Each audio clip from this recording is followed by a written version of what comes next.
हमारे YouTube channel स्माइला tutorials में आपका स्वागत है।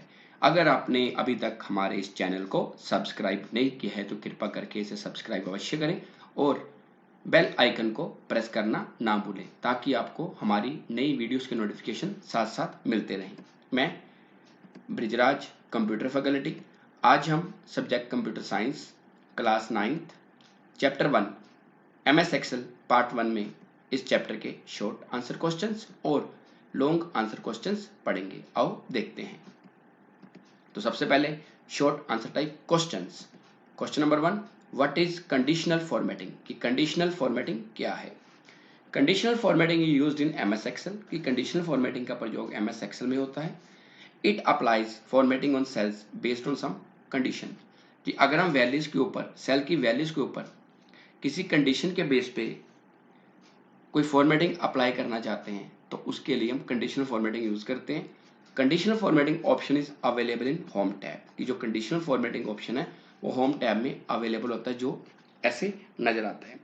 और कंडीशनल फॉर्मेटिंग की मदद से जो हमारे रिलेटेड सेल हैं उनमें जो वैल्यू फिल की हुई है उनको हम किसी खास कलर से हाईलाइट भी कर सकते हैं, जिससे पता चल जाए कि ये वैल्यू किस रेंज में आ रही है। और सेकंड क्वेश्चन है, what is merge and center? कि merge and center command MS Excel में क्या होती है? जैसे कि इसके नाम से क्लियर है कि मर्ज का मतलब होता है कि जोड़ना और सेंटर का मतलब होता है सेंटर में लिखना। तो अब देखते हैं कि ये कमांड करती क्या है। मर्ज and center command is used in MS Excel. This option combines multiple cells and centers the contents of a cell. ये कमांड क्या करती है कि अलग अलग सेल्स में अगर आपने डाटा लिखा हुआ उसको किसी एक सेल में लेके आना चाहते हो तो ये कंबाइन करती है, उसके साथ साथ जो भी डाटा होगा उसको सेंटर में कर देगी। This option is available in home tab. ये भी कमांड और ऑप्शन होम टैब में अवेलेबल होता है। और ये कमांड कुछ ऐसे नजर आती है, मर्ज एंड सेंटर। इस पे जब हम क्लिक करेंगे तो जितने सेल हमने सेलेक्ट किए होंगे वो एक सेल बन जाएगा। अब उसके अंदर जो भी हम टाइप करेंगे तो वो सारा कैसे लिखा आएगा? सेंटर में। Number 3, write the types of cell reference. कि सेल रेफरेंस की टाइप्स बताओ। लेकिन सबसे पहले हम बात करते हैं कि सेल रेफरेंस होता क्या है। It is cell address. कि जो सेल रेफरेंस है ये सेल का एड्रेस होता है। It is used in a functional formula. कि फंक्शनल फॉर्मूला में सेल रेफरेंस यूज होता है। With the help of this we can make formula easily. इसकी मदद से हम फॉर्मूला इजीली बना सकते हैं। और सेल रेफरेंस को सेल रेफरेंसिंग भी बोलते हैं। It is of 3 types. जो 3 तरह की होती है। Number 1, absolute cell reference. जो एब्सोल्यूट सेल रेफरेंस है इसमें क्या होता है कि जब हम फॉर्मूला को कॉपी करते हैं तो उसकी जो रेफरेंसिंग है वो नहीं बदलती, वो सेम रहती है। Number 2, relative referencing. जो रिलेटिव रेफरेंसिंग है उसमें जब हम फॉर्मूला को कॉपी करते हैं तो उसकी वैल्यू फॉर्मूला के अकॉर्डिंगली बदल जाती है। और नंबर 3 है मिक्स्ड सेल रेफरेंस। जो मिक्स्ड सेल रेफरेंस है इसमें क्या होता है, रिलेटिव और एब्सोल्यूट दोनों रेफरेंसिंग का प्रयोग होता है। और क्वेश्चन नंबर 4 है, व्हाट इज सॉर्टिंग? कि सॉर्टिंग क्या है? सॉर्टिंग का मतलब होता है कि अगर डाटा को अरेंज करना है असेंडिंग और डिसेंडिंग ऑर्डर में तो उसके लिए सॉर्टिंग का प्रयोग होता है। Sorting means to arrange the data in MS Excel. Data can be arranged either in ascending or descending order. To arrange the data in ascending order, A to Z command, ये ऐसे कुछ icon नजर आएगा आपको home और data tab में। और to arrange the data descending order, Z to A command is used. Ascending के लिए ये कमांड यूज होगी और डिसेंडिंग के लिए ये। To sort the data, home और डाटा टैब्स आर यूज्ड। अगर आपने डाटा को अरेंज करना है तो उसके लिए MS एक्सेल में होम और डाटा टैब्स अवेलेबल होती है। और सॉर्टिंग की मदद से हम नेम मतलब कि अल्फाबेट वाली वैल्यू को भी अरेंज कर सकते हैं और न्यूमेरिक वैल्यू को भी अरेंज कर सकते हैं। मान लो कि हमारे पास काफी सारा डाटा पड़ा है, उसको हमने अल्फाबेटिकली करना है तो वो भी हो जाएगा। अगर नंबर है, नंबरों को आपने अरेंज करना है तो वो भी कर सकते हो।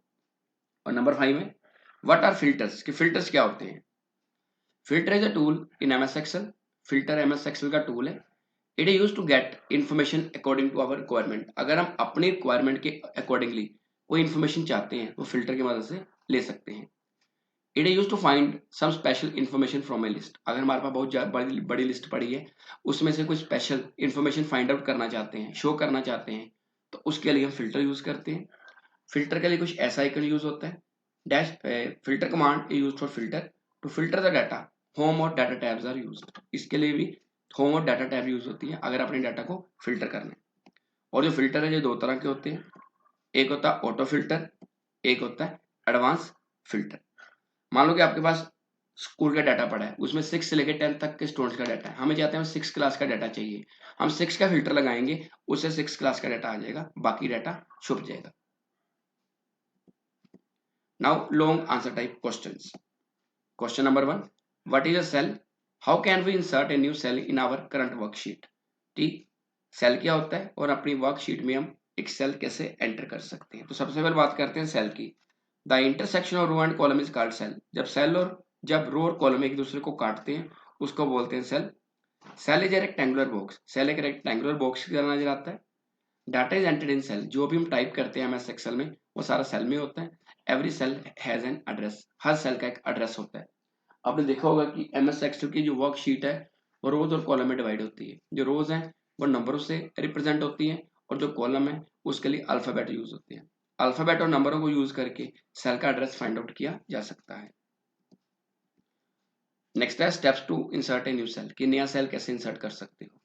नंबर 1, सेलेक्ट दैट रो और column where we want to insert a new cell. उस रो और कॉलम को सिलेक्ट करो जहां पे आप एक नया सेल इंसर्ट करना चाहते हो।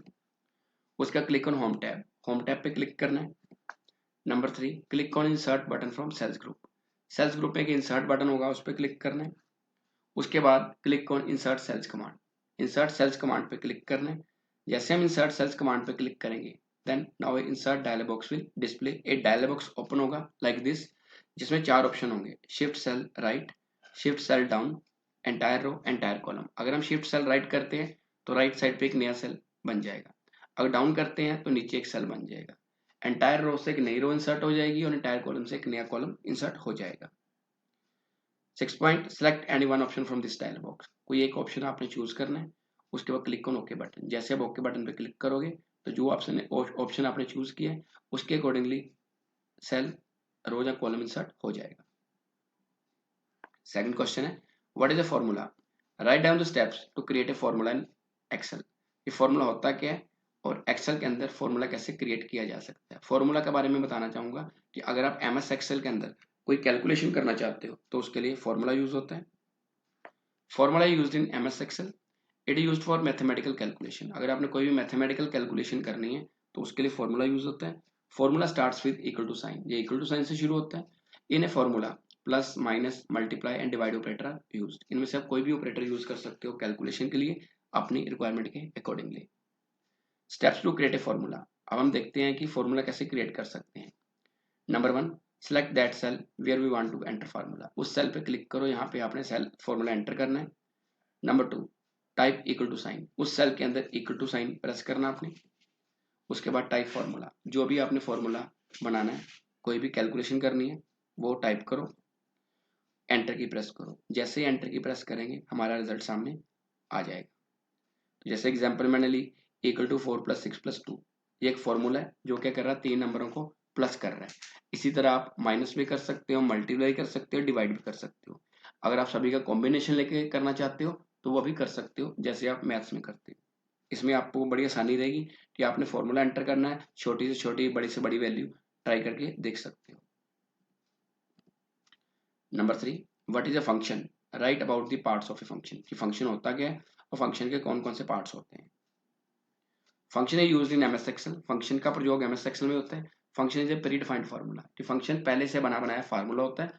फार्मूला और फंक्शन में ये डिफरेंस है कि फार्मूला हम खुद अपनी रिक्वायरमेंट के अकॉर्डिंगली उसी समय बना सकते हैं, जबकि जो फंक्शन है ये एक्सेल में पहले से अवेलेबल होता है।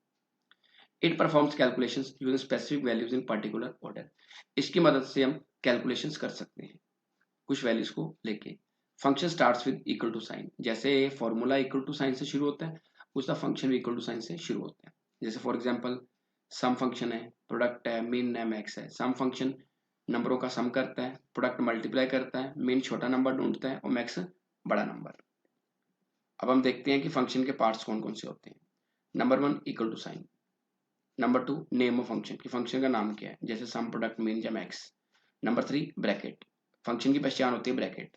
और नंबर 4, आर्गुमेंट्स, आर्गुमेंट की जिन वैल्यूज पे आपने या जिन रेंज ऑफ वैल्यूज पे आपने कैलकुलेशन करनी है, जैसे लिखा मैंने for example equal to sum bracket में 2,5,1 जो इक्वल टू पहले आ गया, नेम ऑफ फंक्शन क्या हो गया सम, ब्रैकेट आ गई 2,5,1 ये क्या हो गए आर्ग्यूमेंट। तो आंसर कितना आया 8। इस तरह product function, mean function, max function को भी ट्राई करके देख सकते हो। तो आज के लिए इतना ही, अगली बार फिर किसी नए टॉपिक के साथ मिलेंगे। अगर आपकी कोई क्वेरी है तो आप कमेंट सेक्शन में पूछ सकते हो या अपने कंप्यूटर टीचर की मदद ले सकते हो। धन्यवाद।